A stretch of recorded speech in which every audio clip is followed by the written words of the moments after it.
Hello everyone, I am Zareen Khan from the Hindu Zone, and the Hindu Zone is a career counseling and guidance platform which provide guidance for the aspirants for the UPSC, SSC, IIT, JEE, NEET, CLAT, etc. So we bring you ex-IAS officer, doctors, IITians to guide you.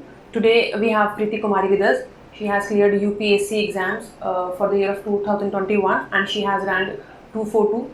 Congratulations Preeti and welcome to the Hindu Zone. Thank you. कैसा feel हो रहा है आपको, पहले तो बताइए. I am glad, थोड़ा relieved feel हो रहा है कि लिस्ट में नाम आई है एंड मतलब काफ़ी लंबा एक जर्नी था, so I am happy about the results. What inspire you, कि आपको क्या, कहाँ से इंस्पिरेशन आया कि आपको सिविल सर्विसेज में जाना है एंड कब आया ये पहला आपको थॉट? मैं क्लास 9th में थी when I was in school, so then there were a few experiences that I had क्योंकि स्कूल में हमेशा वैल्यू एजुकेशन पे बहुत एम्फेसिस था. तो मुझे रियलाइज़ हुआ कि मतलब इस कंट्री में the fact that I even get this good education कितना बड़ा प्रिविलेज है. तो मुझे समझ में आया कि मुझे बहुत खुशी मिलती है जब मैं लोगों के लिए कुछ कर सकती हूँ, if I can help people. तो एक बैक ऑफ द माइंड में ये ज़रूर पता था, मतलब मुझे सिविल सर्विसेज के बारे में यही पता ही था कि उसका मतलब है कि आप लोगों के लिए कुछ कर सकते हैं, पब्लिक सर्विस में आप जाएंगे. तो तब मैंने सोचा कि ये तो बहुत अच्छी चीज़ है, you know, I should do this. और ह्यूमैनिटीज़ में मेरा इंटरेस्ट ज़्यादा था हमेशा से, तो दैट सॉर्ट ऑफ अलाइंड. तो मैंने तब डिसाइड कर लिया था कि I want to do civil services. With very pure intention you entered in this civil services. आपके तो हिसाब से एथिक्स में बहुत अच्छे मार्क्स आने चाहिए. आए भी हैं. तो बिल्कुल ठीक है. आपका क्या स्ट्रैटेजी रहा था? ग्रेजुएशन आपका कौन सी उसमें था, किसी में ग्रेजुएशन के साथ है? मेरा ग्रेजुएशन पॉलिटिकल साइंस में रहा, Miranda house university of Delhi से. और मैंने उस वक्त मतलब अगर कॉलेज के टाइम की, क्योंकि मैंने पहले से सोचा हुआ था, तो मैंने कुछ क्लासेस लिए थे. मैंने सोचा कि मे बी मैं साथ साथ यूपीएससी की भी पढ़ाई कर सकूं. पर फिर मुझे रियलाइज़ हुआ कि कॉलेज की जो रिस्पॉन्सिबिलिटीज़ है वो कॉम्प्रोमाइज़ हो रही है और कॉलेज की पढ़ाई ठीक से नहीं हो रही है. तो फिर मैंने डिसाइड किया कि कॉलेज में जितनी चीज़ें हैं, जितना कुछ भी मैं सीख सकती हूँ और वो सब मैं करूं. और ऐसे राइटिंग में मुझे बहुत इंटरेस्ट था. मुझे ये भी पता था कि यूपीएससी में एक पेपर होता है ऐसे का, तो जितने भी ऐसे कॉम्पिटिशन्स होते थे मैं सब में पार्टिसिपेट करती थी. धीरे धीरे I started winning them also.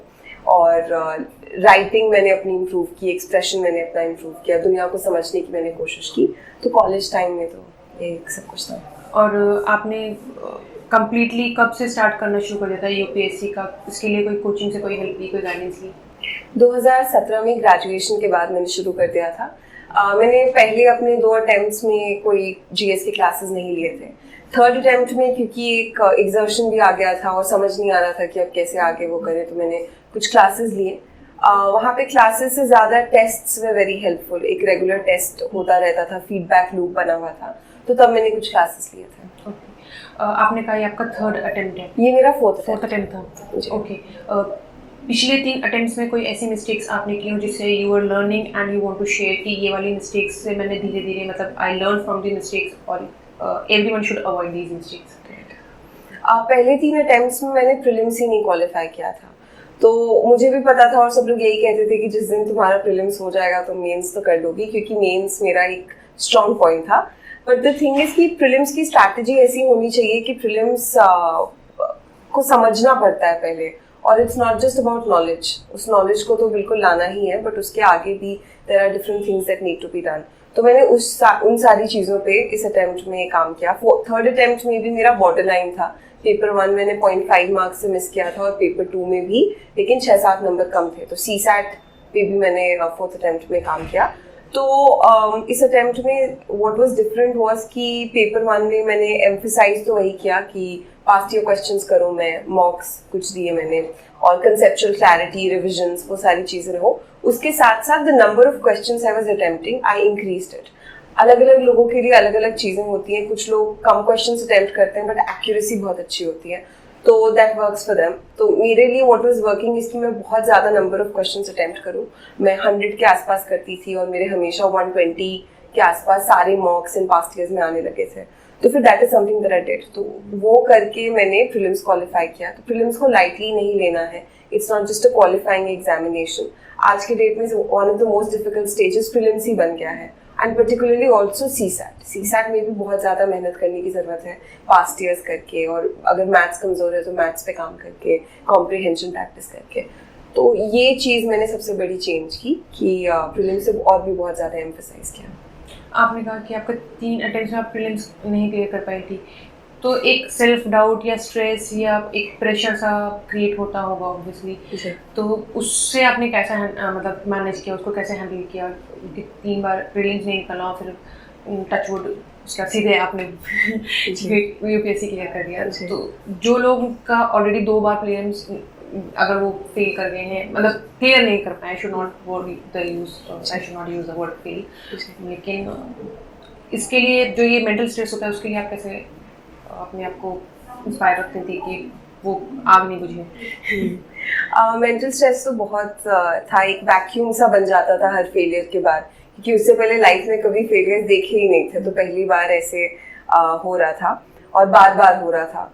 तो पहले तो समझ में नहीं आता था कि हाउ टू हैंडल दिस, तो बस एक आइसोलेट कर लिया खुद को, लोगों से बात करना कम कर दिया और 1-1.5 महीना ऐसे ही निकाल दिया। लेकिन भले ही कितना भी लो फील होता था, मैंने हमेशा कभी भी अपना सेल्फ कॉन्फिडेंस वो नहीं करने दिया, कम नहीं किया, कि मुझे कभी ये नहीं लगा कि शायद मुझसे कभी होगा ही नहीं, क्योंकि मुझे लगता था, और ना ही मैंने ये कंप्लेन किया कि पेपर ऐसा है या पेपर वैसा है, पेपर बहुत डिफिकल्ट है। मुझे लगता था कि कुछ कमी और रह गई है, उसको मैं पूरा कर लेती हूँ, और अगर मैं वो कमी पूरा कर दूंगी, मैं वो मेहनत करूंगी, तो क्यों नहीं होगा। तो वो एक सेल्फ कॉन्फिडेंस जो खुद के अंदर से लानी पड़ती है, दुनिया में कोई नहीं दे सकता, वो एक चीज़ थी। और दूसरी चीज़ ये भी थी कि 3rd अटेम्प्ट के बाद मैंने अपने दोस्तों से हमेशा बात करती रही मैं, ताकि कभी भी आइसोलेट ना करूँ खुद को, रिलेटिव से कभी बात करना हुआ, दोस्तों से कट ऑफ नहीं करना है अपने आप को सोशली, बिकॉज उस चीज़ का स्ट्रेस और प्रेशर और भी ज़्यादा बढ़ जाता है। तो थोड़े नॉर्मल वे में और नॉर्मलाइज करके आगे बढ़ा जा सकता है। और बाकी अगर इफ़ इट हेल्प्स तो कभी किसी टॉपिक की स्ट्रैटेजी वीडियोस देख लिए, इतने सारे लोग हैं जो आगे ज़्यादा अटेम्प्ट्स में दे क्वालिफाई, तो वो कर लिया, कुछ टेड टॉक सुन लिया। ऑल्सो फेलियर्स और ये सारी चीज़ सेटबैक से ऊपर उठने के लिए, मतलब एक लाइफस्टाइल को भी बहुत अच्छे से करके, कि हर रोज़ कुछ ना कुछ फिजिकल एक्टिविटी कर रहे हैं, अच्छी किताबें पढ़ रहे हैं, अच्छे गाने सुन रहे हैं, ये छोटी मोटी चीज़ों को करके I think one can recover from it. आपकी हॉबीज़ क्या रही हैं और आपका पूरा रूटीन क्या क्या रहता था, मतलब पढ़ाई के अलावा भी आपका क्या रूटीन रहता था? ज़्यादातर ड्यूरिंग माई प्रेपरेशन पढ़ाई के अलावा अगर कुछ एक्स्ट्रा मैं करती थी तो I used to go for walks, मतलब सुबह में या शाम में, क्योंकि बहुत ज़्यादा फिजिकल एक्टिविटी, इंटेंस एक्टिविटी पढ़ाई में कभी कभी काउंटर प्रोडक्टिव हो जाता है। और उसके अलावा हॉबीज़ में मुझे लिखने का शौक है, तो कभी कभी जो भी चीज़ें हो रही हैं अपने आसपास उसके ऊपर I used to write. And painting का टाइम नहीं मिल पाता बहुत ज़्यादा, बट जब भी मिला आई यूज्ड टू पेंट। तो हॉबीज़ थे। ओके, नॉर्मली हमारे पास हमने जो एस्पिरेंट्स आते हैं क्वेश्चंस, वही जानना चाहते हैं कि जो लोग सक्सेसफुल हो चुके हैं उनके आसपास पढ़ाई के अलावा और क्या क्या चैलेंजेस होते हैं, सो दैट दे कैन रिलेट कि क्या हमारी लाइफ में भी ऐसे चैलेंजेस आते हैं। तो आप कुछ ऐसे challenges apart from the studies आपके क्या रहते थे, if you would like to share? Challenges तो बहुत तरह के होते हैं, और जो सब नॉर्मल लोगों के लाइफ में होते हैं वो सारे चैलेंजेस होते हैं। मैं अपने और अपने दोस्तों के एक्सपीरियंसेस से कुछ चीज़ें बोल सकती हूँ। 2-3 चीज़ें होती हैं। अगर आप अपने फैमिली के साथ रह रहे हैं, तो एक फैमिली का जो इन्वायरमेंट होता है, जो एक कंफर्टेबल, मतलब फैमिली का मतलब ही होता है कि लोग आराम से रहें, बातचीत हो, ये सारी चीज़ें, तो उसके बीच में पढ़ाई के लिए वो एक अपना एक रूम में बंद करके वो शांति और वो टाइम टेबल अलाइन करना थोड़ा डिफिकल्ट हो जाता है। और अगर कभी फैमिली में ऊपर नीचे कुछ भी हुआ तो वो सारी चीज़ों में आप भी बिल्कुल इन्वॉल्व होते हैं। तो फॉर एग्जाम्पल जैसे घर पे मैं अक्सर क्या करती थी कि 3-4 बजे सुबह के उठ के I used to study for 2-3 hours, और सुबह के टाइम में जब बाकी लोग उठते थे तब मैं सो जाती थी, ताकि फिर मैं शांत, जो ज़्यादा क्वाइट आवर्स है उसमें मैंने पढ़ाई कर ली, और फिर वापस 10-11 बजे तक जब वापस सब लोग अपने अपने काम में बिजी हैं तब फिर मैं वापस अपनी पढ़ाई रिज्यूम करती थी। तो ये चीज़ें होती हैं। फिर कुछ लोग होते हैं जो घर के बाहर रहते हैं, तो उनके लिए अपना रहना, खाना, सारी चीज़ें मैनेज करना अपने आप में बहुत बड़ा चैलेंज है। घर को रखना, टिफिन सिस्टम है या मेड रखनी है, ये सारी चीज़ें अरेंज करना, लिविंग कॉस्ट्स हो गए, कभी तबीयत खराब हो गई, वो सारी चीज़ें हैं। तो ये सारी यूजुअल चैलेंजेस हैं। प्लस फिर बाकी लाइफ में लोगों के फ्रेंडशिप्स होते हैं, रिलेशनशिप्स होते हैं, ये सारी चीज़ों में जितने भी उतार चढ़ाव होते हैं, कभी कभी वो भी हिस्सा बन जाता है इन सारी चीज़ों का। तो चैलेंजेस तो हर तरह के जो नॉर्मल लोगों के लिए होते हैं वो आते ही हैं। बात बस इतनी है कि थोड़ा सा उसको साइड करके, थोड़ा सा अपनी पढ़ाई को प्रायोरिटाइज करके आगे बढ़ते रहना। मतलब हमेशा ये ज़रूरी है कि 7-8 साढ़े 8 घंटे पढ़ाई हो रही है और बाकी चीज़ें साथ में मैनेज धीरे धीरे हो जाती हैं। तो चैलेंजेस तो ऐसे ही कुछ। ओके, आपका ऑप्शनल सब्जेक्ट क्या था? Political science and international relations. Okay, और ये आपने कैसे चूज़ किया? क्योंकि ज़्यादातर कन्फ्यूजन यहाँ होती है कि हमारा ऑप्शनल सब्जेक्ट क्या हो, और क्या आपने कभी वो चेंज भी करने का सोचा था? नहीं, मेरा ग्रेजुएशन सब्जेक्ट पॉलिटिकल साइंस रहा, तो मुझे उसमें इंटरेस्ट था, तो मैंने उसी को चूज़ किया यहाँ पे भी। ओके, तो उसी अपने ग्रेजुएशन के सब्जेक्ट के लिए, इसलिए आपके लिए इजी था ये डिसीजन? बिल्कुल बिल्कुल, इंटरेस्ट का भी था और पढ़ा हुआ भी था पहले से, तो मैंने उसी को चूज़ किया। और जो दूसरे एस्पिरेंट्स हैं जो वो कंफ्यूज होते हैं इस बारे में, तो आपका उनको क्या टिप्स हो गया, क्या सजेशन होगा कि वो किस तरह से अपने ऑप्शन को चूज़ कर सकते हैं? ऑप्शन को चूज़ करने के 2-3 क्राइटेरिया हो सकते हैं। सबसे पहला लेकिन ये है कि आपको कौन सा सब्जेक्ट इंटरेस्ट कर रहा है। फॉर एग्जांपल बहुत सारे इंजीनियर्स हैं जो आगे जाकर ह्यूमैनिटीज़ के ऑप्शंस लेते हैं, जैसे सोशियोलॉजी, पॉलिटिकल साइंस, हिस्ट्री। तो इन सब में से आपका इंटरेस्ट किस चीज़ में है। दूसरी चीज़ें ये देखी जा सकती हैं कि कौन से ऑप्शनल में कंटेंट ईजिली अवेलेबल है, गाइडेंस ईजिली अवेलेबल है। तो अगर वो भी रहता है तो एक सपोर्ट बन जाता है। तो आई थिंक ये 1-2 चीज़ें हैं जो ऑप्शनल चूज़ करने में लोगों को कंसिडर करना चाहिए। बट सबसे पहला है इंटरेस्ट, और वो चीज़ जानने समझने का सबसे बेहतरीन तरीका है ऑप्शनल का सिलेबस और पास्ट ईयर पेपर्स देखना। जो स्टूडेंट्स हैं दिल्ली नहीं मूव कर सकते हैं किसी भी रीज़न से, उनके हमेशा ये क्वेश्चन रहते हैं कि क्या हम घर से बैठ के तैयारी कर सकते हैं, क्या हमारे पास इतने रिसोर्सेज मार्केट में अवेलेबल हैं कि हम उनको घर पे मंगाएं, या दिल्ली मूव करना ज़रूरी है? तो आप उन लोगों को क्या बताना चाहेंगे? अब आज के डेट में तो सब कुछ ही ऑनलाइन अवेलेबल है और जितने नोट्स हैं वो भी डिलीवर हो जाते हैं, तो ऐसी कोई लिमिटेशन तो है ही नहीं। मैं तो दिल्ली में रहकर भी मैंने अपनी सारी तैयारी ऑलमोस्ट घर पे ही की है। एक फेज था जब मैं कुछ क्लासेस करती थी तो फिर I used to go there, but other than that घर पे ही हुआ है सब कुछ। तो ऐसा नहीं है कि वो लोग डिसएडवांटेज पे हैं। कंटेंट और नोट्स, मटेरियल सब कुछ डिजिटल फॉर्म में या प्रिंटेड फॉर्म में इजीली अवेलेबल है at any part of the country. तो बिल्कुल कहीं से भी प्रिपरेशन की जा सकती है। हर साल हिंदी मीडियम के स्टूडेंट्स का बहुत अच्छा रिजल्ट नहीं आ पाता इंग्लिश मीडियम के स्टूडेंट्स के मुकाबले। तो उनको ऐसा लगता है या तो डिफरेंशिएशन हो रहा है हमारे साथ यूपीएससी की तरफ से, या कोई और रीज़न है। आपको इसके पीछे क्या रीज़न लगता है? ज़्यादातर लोगों का मानना ये है कि शायद हिंदी मीडियम के स्टूडेंट्स के लिए भी शायद उतने अच्छे रिसोर्सेज या लेक्चर्स या स्टडी मटेरियल अवेलेबल नहीं है। हाँ, मतलब एक बायस और डिसएडवांटेज परसीव तो ज़रूर होता है, बट उसको ओवरकम किया जा सकता है।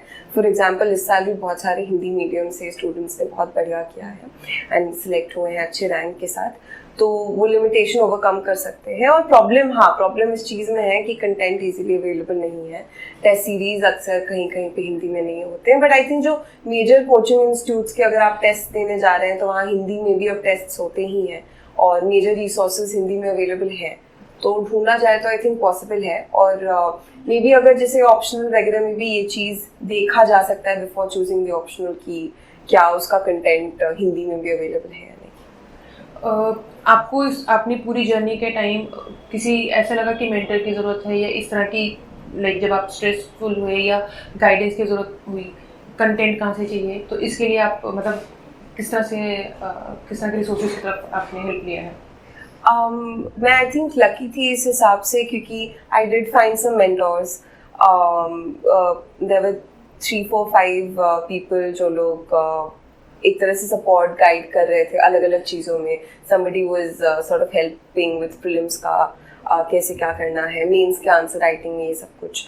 तो वो मेंटोरशिप या तो कोई ऐसा हो जो सिलेक्ट हो चुका हो, आपके दोस्त में कोई हो, या फिर कोई आपकी फैमिली में हो, कोई जान पहचान का हो, या फिर मेंटोरशिप ये भी होती है कि अगर आपने किसी, जैसे मेरे बहुत सारी चीज़ें जो मेरी स्ट्रैटेजी में है वो मैंने अलग अलग लोगों के स्ट्रैटेजी वीडियोस से उठाई है, कि कोई टॉपर बोल रहा है कि ये मैंने ऐसे किया, वो मैंने वैसे किया, तो वो तो एक बहुत ही सबसे बढ़िया मेंटोरशिप है।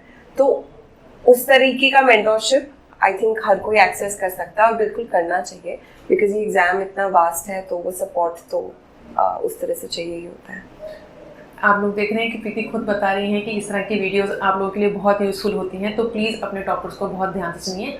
और हम प्रीति से पूछेंगे कि आप थोड़ा सा डिटेल में बताइए कि आपकी क्या स्ट्रैटेजीज थी जो उनके काम आए, जैसे वीडियोस देखना या जो भी आपको लगा अपने ओवरऑल जर्नी में, so that they can have some tips from you. Right, तो मैं अलग अलग स्टेजेस की बात करूँगी। तो प्रीलिम्स के लिए सबसे पहले जो बेसिक मटेरियल है, जो रिसोर्सेज है, उसका इंफॉर्मेशन तो लोगों के पास होता ही है कि कौन से बुक्स पढ़ने हैं।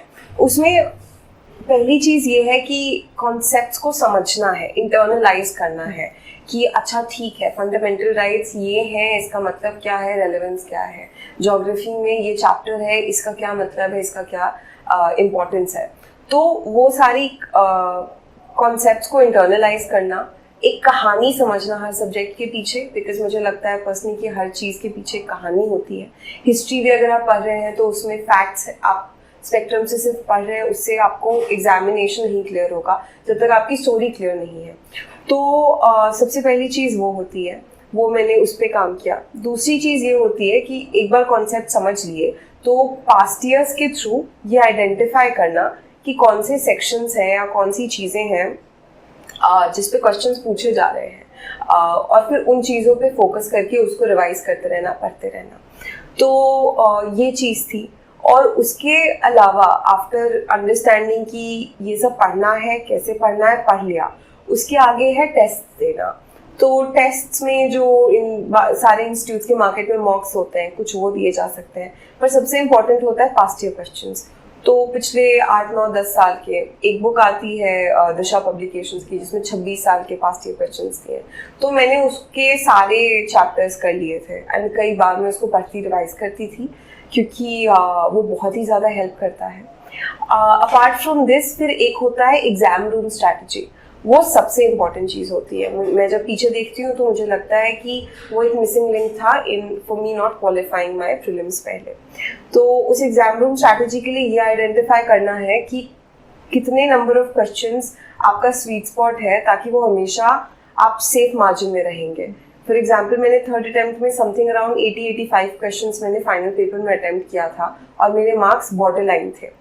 फिर मैंने फोर्थ अटेम्प्ट की प्रेपरेशन में जितने भी मॉक्स दिए, पास्ट ईयर क्वेश्चंस दिए, जितनी भी चीज़ें की, उसमें मैं हमेशा 100 क्वेश्चंस की तरफ लेके जाती थी, क्योंकि मेरे मार्क्स फिर हमेशा 120 की तरफ आते थे। एंड आजकल यूपीएससी का कट ऑफ तो 100 भी नहीं छूता है, तो वो मैंने चेंज किया। तो that is something that work for me. There are people जिनके लिए 70-80 क्वेश्चंस भी वर्क करते हैं। तो वो मॉक्स दे दे के समझना ज़रूरी है कि कितने क्वेश्चंस में आप एक सेफ मार्जिन पे आ रहे हैं। तो दैट वाज वन। तो प्रीलिम्स में तो यही चीज़ें थी, कॉन्सेप्ट समझना, सोर्सेज लिमिटेड रखना, उसके रिविजन्स करना, टेस्ट देना और अपने कितने क्वेश्चंस अटेम्प्ट कर रहे हैं उसको करना। दूसरी चीज़ प्रीलिम्स में हो गई सीसैट। सीसैट के लिए ये ज़रूरी है कि आप पास्ट ईयर्स पेपर समझे, पढ़ें, उसको सॉल्व करें। आप देखिए कि अब जो इंजीनियरिंग बैकग्राउंड से हैं उनके लिए मैथ के क्वेश्चंस वेरी इजी, तो उनको ज़्यादा उसमें करने की ज़रूरत नहीं है, तो वो सिर्फ कॉम्प्रिहेंशन के क्वेश्चंस प्रैक्टिस कर ले तो दे विल सेल थ्रू। अब people like me who are from humanities, we need to work a little hard on math वाले क्वेश्चंस एंड उसके सेक्शंस। तो उस चीज़ को करना ज़रूरी है। और पेपर 1 और पेपर 2 दोनों के लिए टाइम्ड टेस्ट्स देना बहुत ज़रूरी है, कि 2-2 घंटे बैठकर एक ही दिन में, क्योंकि 2 स्लॉट्स हैं तो वो फिजिकली बहुत टैक्सिंग होता है, तो वो बैठकर उस चीज़ को प्रैक्टिस करना पहले से ही ज़रूरी है। तो ये हो गया प्रीलिम्स के लिए। मेंस के लिए मेरी स्ट्रैटेजी ये रही कि मेंस में भी जो पास्ट ईयर क्वेश्चंस होते हैं उससे मैंने इंपॉर्टेंट थीम्स आइडेंटिफाई करके एक लिस्ट बनाई थी, उस पर नोट्स बनाए थे, और उसी तरह साथ में जो इस साल करंट अफेयर में चीज़ें चल रही थी उनको भी आइडेंटिफाई करके एक टॉपिक्स की लिस्ट थी जिसके अकॉर्डिंगली मैं नोट्स बना रही थी। तो ऑलमोस्ट ऐसा कोई सेक्शन नहीं था मेंस में जिसके मेरे पास नोट्स अपने नहीं थे, और I think that was the main reason for my good scores in mains. और ओवरऑल अगर देखा जाए तो एक तरीका होता है आंसर राइटिंग का।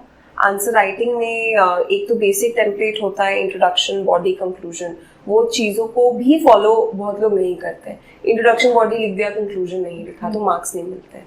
तो वो टेम्पलेट तो सब जगह होना ही चाहिए।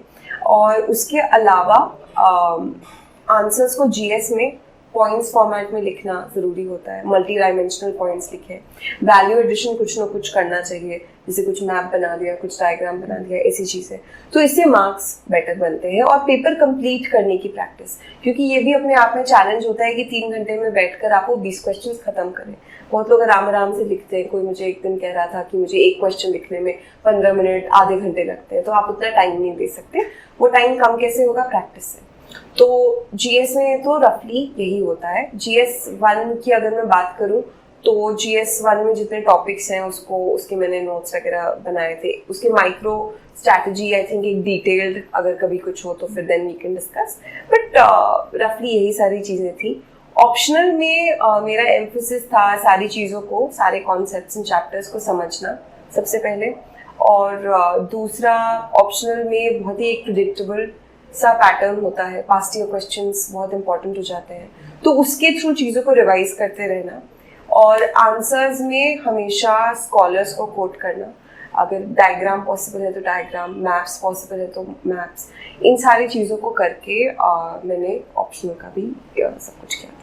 आंसर राइटिंग में कुछ इस तरह का होता है कि पैराग्राफ वाइज लिखना है या पॉइंट्स वाइज लिखना है? जीएस में इट्स सजेस्टेड कि पॉइंट्स में लिखिए, एक्सेप्ट फॉर एक आधा क्वेश्चन जहाँ पे पॉइंट्स में लिखना बिल्कुल पॉसिबल नहीं है, और बाकी ऑप्शनल में पैराग्राफ में लिखना है, क्योंकि उसमें आपकी स्पेशलाइजेशन दिखनी चाहिए, तो इट्स सजेस्टेड कि पैराग्राफ्स में लिखना है। ओके। जैसे आपने कहा कि आपको बहुत ज़्यादा टाइम नहीं होता कि आप बहुत स्लोली अपना आंसर लिखें, आप you have to write very fast, तो इसमें आपको हैंड राइटिंग पे भी थोड़ा सा ध्यान देना ही पड़ता होगा।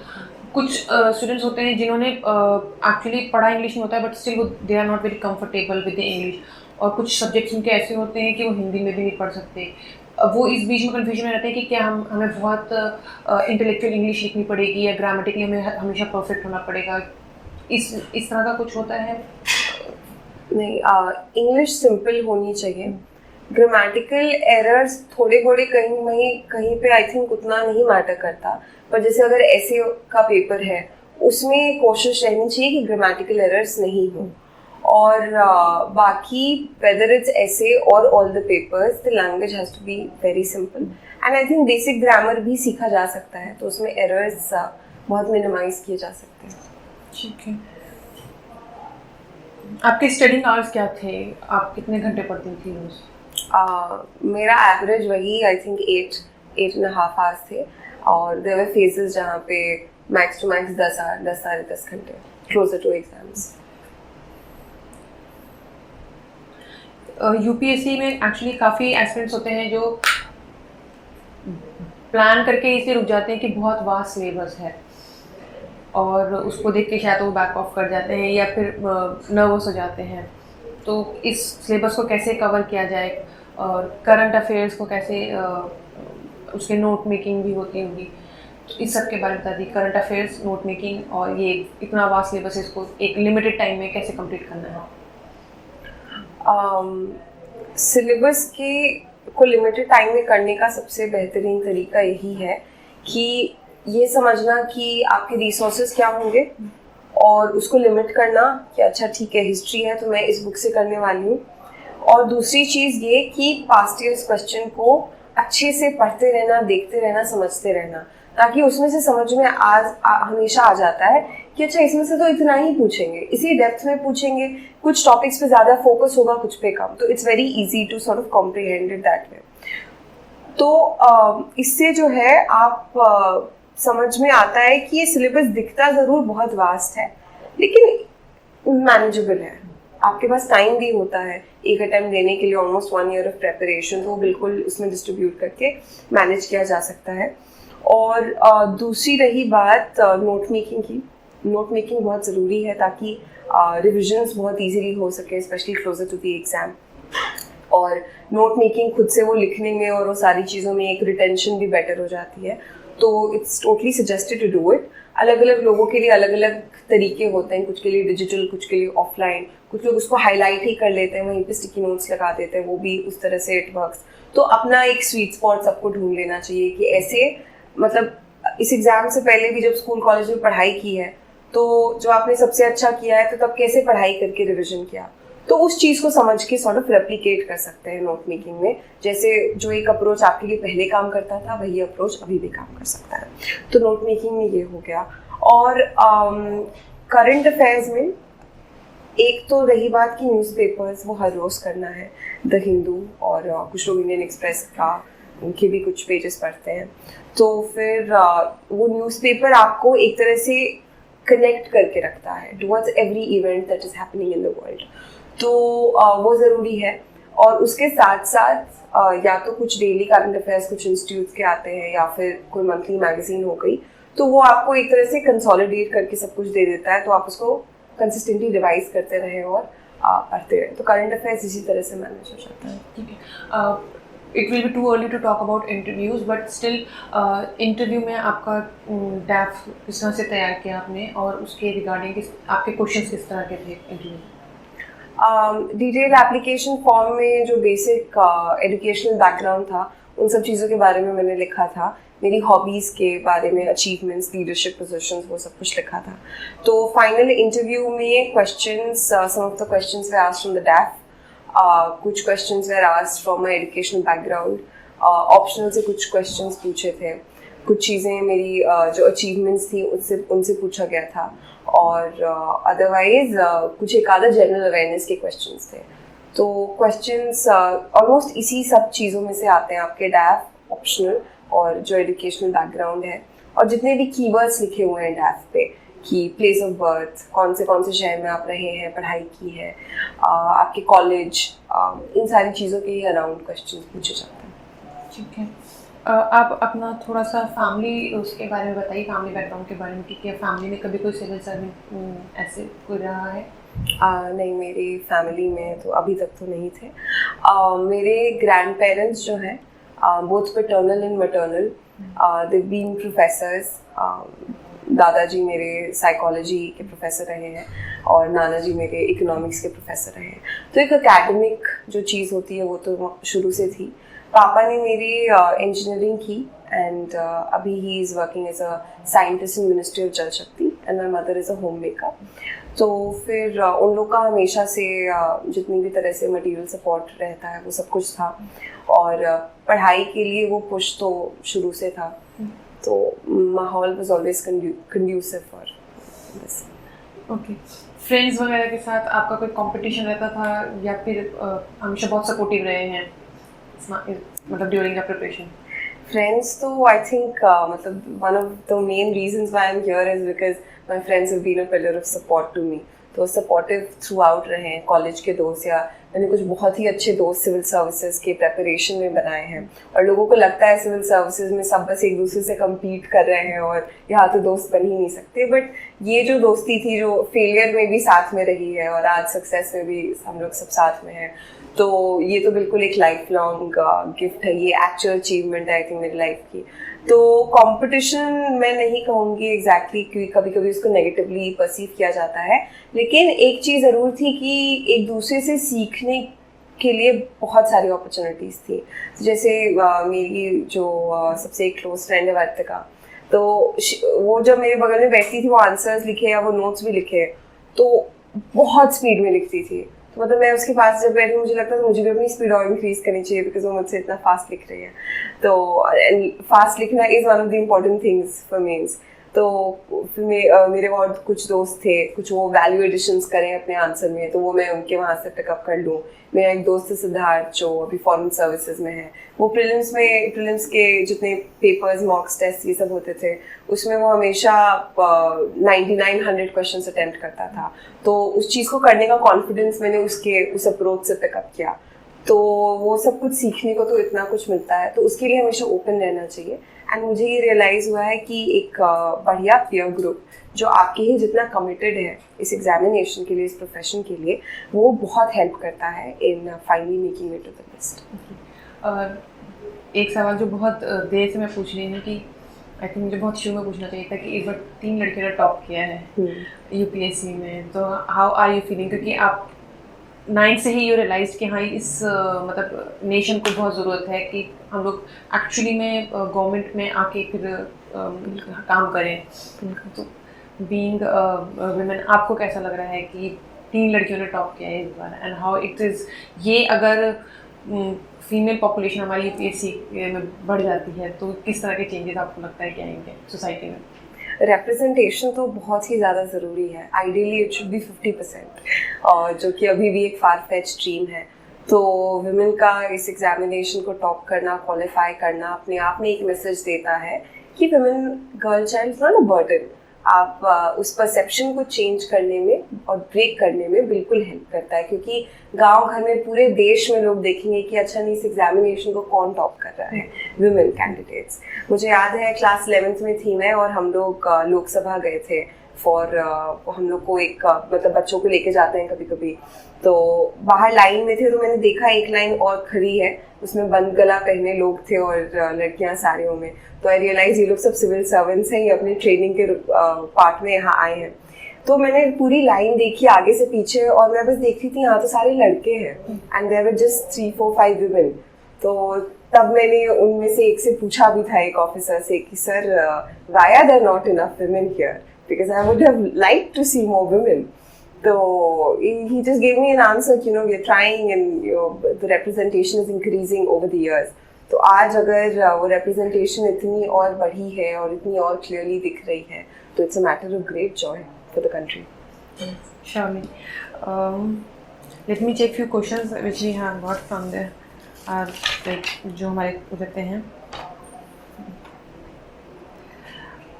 option. Actually, many wants to know कि आपने कोचिंग की थी या नहीं की थी। Okay. आपने कभी किसी टॉपर्स की स्ट्रैटेजी फॉलो की थी? जी जी जी बिल्कुल। आई थिंक मैंने बहुत सारे अलग अलग टॉपर्स से बहुत सारी अलग अलग चीज़ें पिकअप की थी, अलग अलग स्टेजेस ऑफ द एग्जामिनेशन के, तो बिल्कुल इट रियली हेल्प्स। काफ़ी सारे हमारे पास इस तरह के एस्पिरेंट्स आते हैं जो आई गेस सही डायरेक्शन ना मिलने की वजह से they just jump into this exam, और उसके बाद मेंटली भी अपनी हेल्थ को भी यूज़ करते हैं और फिज़िकली भी। उन सब चीज़ों को किस तरह से आप मेंटेन कर सकते हैं? क्योंकि दे आर वेरी, मतलब sometimes they are very young, अकेले आ जाते हैं फैमिली के साथ यहाँ पे, तो उसके बारे में कुछ बता दीजिए। बिकॉज वी हैव विटनेस की बहुत सारे एस्पिरेंट्स हैं जो यहाँ पे आके फिर या तो फ्रस्ट्रेट हो रहे होते हैं या अपनी हेल्थ को लेकर बहुत प्रॉब्लम फेस कर होते हैं। इसमें मैम पहली चीज़ तो ये है कि इस एग्जामिनेशन में एंटर करने से पहले इस एग्जामिनेशन को समझना, इस एग्ज़ाम के डिमांड्स को समझना, और ये जो प्रोफेशन है इसके डिमांड्स को समझना बहुत ही ज़्यादा ज़रूरी है। और उसके साथ साथ अपने आप को समझना कि क्या मुझे सही में ये चाहिए, क्या मैं समझ पा रहा हूँ या पा रही हूँ कि अच्छा ये सारी सर्विसेज हैं जो इस एग्जामिनेशन के बाद मुझे मिल सकती हैं, इसमें किस तरह का काम है, कितनी डिमांडिंग है, क्या मुझे सही में इंटरेस्ट है कि मुझे वो काम करना है। दूसरी चीज़, इस सिलेबस को और इस एग्जामिनेशन के जितने स्टेजेस हैं उसको समझना कि do I have it in me, क्या मुझे लाइफ में यही करना है, क्या मुझे इंटरेस्ट है history, science, polity, economy, culture, ethics, optional, ये सारी चीज़ों पढ़ने क्या मुझ में वो इंटरेस्ट है। अगर वो इंटरेस्ट है, अगर आपको ये प्रोफेशन करना है, अंदर से आवाज़ आ रही है, तभी आप ये यहाँ आए। क्योंकि अदरवाइज अगर आपने सिर्फ इसलिए इसको शुरू किया है क्योंकि मम्मी ने बोल दिया, पापा ने बोल दिया, पावर मिलेगा, लोग पूछेंगे, प्रेस्टीज, स्टेटस, तो आप लाल बत्ती की गाड़ी, तो फिर आप कहीं ना कहीं ब्रेक हो जाएंगे, कहीं ना कहीं वो आप और भी ज़्यादा फ्रस्ट्रेट होंगे। अलॉन्ग विद दिस जो इंसान बहुत मन से भी आता है, क्योंकि मैंने खुद को भी देखा है, अपने जितने दोस्त हैं जिनको सही में ये चाहिए, तब भी इतनी बार फेलियर्स को फेस करना पड़ता है, तो तब क्या किया जाए? तो उसमें दो चीज़ें होती हैं। एक तरह का बैकअप प्लान, एक सिक्योरिटी जो होती है, कुछ लोगों के लिए बहुत हेल्पफुल होती है, कुछ लोगों को वो कॉम्प्लिसेंट बना देती है। मुझे हमेशा लगता था कि नहीं, मैं कोई बैकअप प्लान लूँगी, मैं किसी और डायरेक्शन में चली जाऊँगी तो फिर मुझसे ये छूट जाएगा जो मुझे सही में चाहिए। तो मैंने कभी कोई बैकअप प्लान ना सोचा, ना एंटरटेन किया। But there are people who do brilliantly at this examination along with the backup plan. तो वो भी एक तरीका है इस चीज़ को करने का। तो अपने लिए आइडेंटिफाई किया जा सकता है।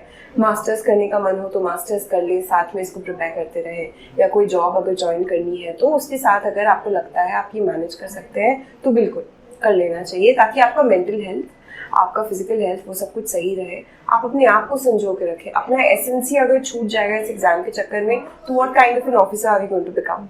तो बिल्कुल यही सारे तरीके हैं। अच्छा, इतने सारे एस्पिरेंट्स जो होते हैं एग्ज़ाम देते हैं, मतलब फॉर्म फिल करते हैं और सिलेक्ट होते हैं, आपने भी कई बार पढ़ा होगा कि अर्ली रिज़ाइन बहुत ज़्यादा हो जाता है इस जॉब को। कई लोग बहुत टॉप पोजीशन पे आने के बाद, मतलब टॉप करने के बावजूद रिज़ाइन कर देते हैं। इसके पीछे क्या आपको लगता है रीज़न है? इतनी मेहनत की, मतलब इतने से टाइम की स्ट्रगल रही आपकी, आप सिलेक्ट भी हुए, ऑफिसर भी बने, आपने फील्ड पे आने के बाद रिज़ाइन कर दिया, इसके पीछे क्या रीज़न हो सकता है? और फिर आप किस मेंटल, मतलब क्या सोच के फिर आप इस सर्विसेज में आए?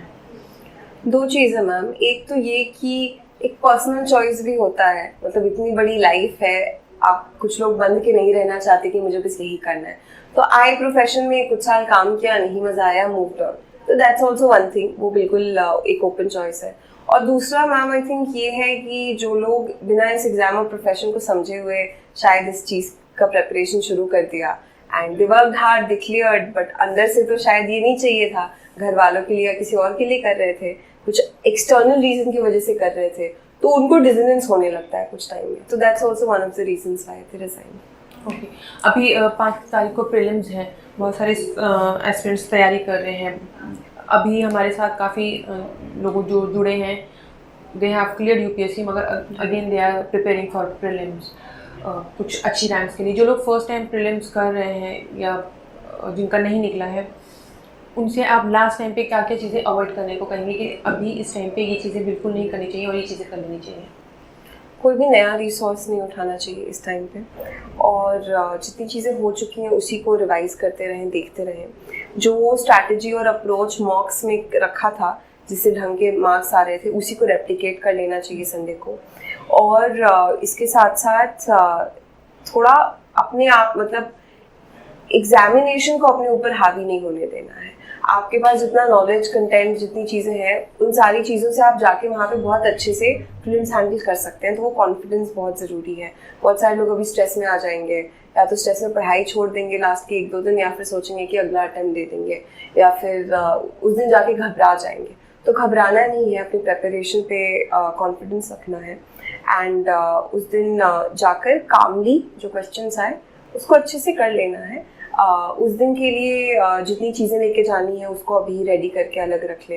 Admit card, ID card, bottle, bag, अपना सेंटर देख लें एक बार। तो ये सारे जो लॉजिस्टिक्स हैं, आप कैसे जाएंगे, ब्रेक जो होता है उस टाइम में क्या आसपास कोई जगह है जहाँ पे आप बैठ सकते हैं थोड़ी देर के लिए, ये सारी चीज़ें आइडेंटिफाई कर लें। किसके साथ जाएंगे, अकेले जाएंगे, किसी के साथ जाएंगे। तो ये छोटी मोटी चीज़ें भी उस दिन बहुत मैटर कर जाती हैं। खाना अपना घर का पैक कर सकते हैं, वो ज़्यादा हेल्पफुल होगा। हैवी फूड नहीं खाना है।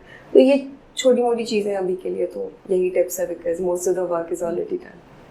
ठीक है, थैंक यू सो मच प्रीति, आपने हमें टाइम दिया। आप, आई होप कि आपको प्रीति के सजेशंस बहुत काम आने वाले हैं। उन्होंने बहुत प्रैक्टिकली जो एक्सपीरियंस किया है वो आपके साथ शेयर किया है। Thank you guys. और एक और बार और प्रीति, कॉन्ग्रेचुलेशंस, आप जितनी प्योरेंटेशन के साथ 9th क्लास से प्लान करते हुए आई थी, you have finally achieve that. Congratulation. Thank you so much. Thank you guys.